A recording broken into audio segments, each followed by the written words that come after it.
শান্তির জন্য আমরা একটা কথাই বারবার শুনছি, এই দেশে আমাদের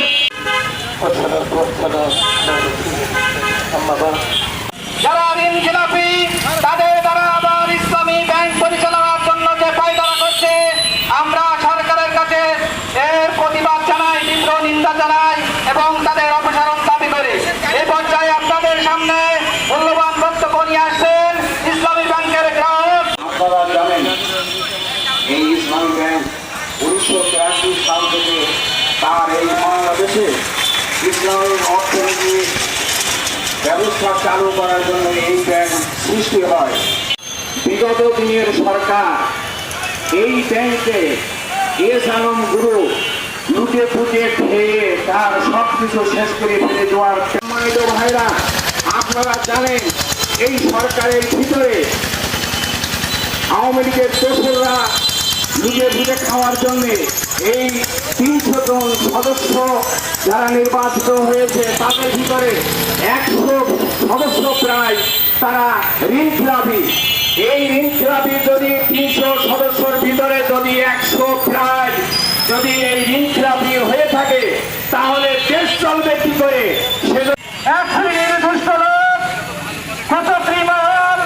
এই ব্যাংক পরিচালনা করা হোক।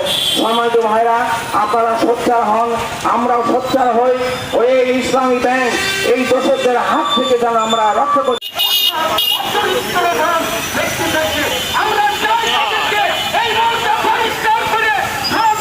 মোল্লা মোহাম্মদ আনোয়ার সাহেবকে বক্তৃতা করার জন্য অনুরোধ করছি।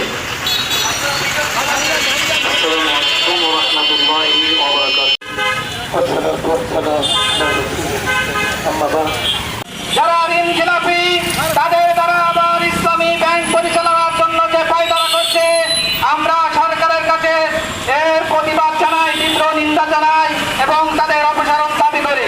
এই পর্যায়ে আপনাদের সামনে মূল্যবান বক্তব্য নিয়ে আসছেন ইসলামী ব্যাংকের গ্রাহক। আপনারা জানেন এই ইসলামী ব্যাংক 1983 সাল থেকে তার এই বাংলাদেশে ইসলামী অর্থনীতি ব্যবস্থা চালু করার জন্য এই ব্যাংক সৃষ্টি হয়। বিগত দিনের সরকার এই ব্যাংকে এস আলম গ্রুপ লুটে পুটে খেয়ে তার সবকিছু শেষ করে ফেলে দেওয়ার সম্মানিত ভাইরা, আপনারা জানেন এই সরকারের ভিতরে আওয়ামী লীগের দোসররা লুটে পুটে খাওয়ার জন্য এই 300 জন সদস্য যারা নির্বাচিত হয়েছে তাদের ভিতরে 100 সদস্য প্রায় তারা ঋণ খেলাপি।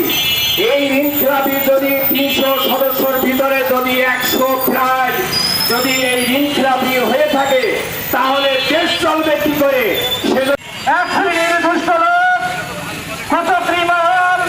এই ব্যাংক পরিচালনা করা হোক।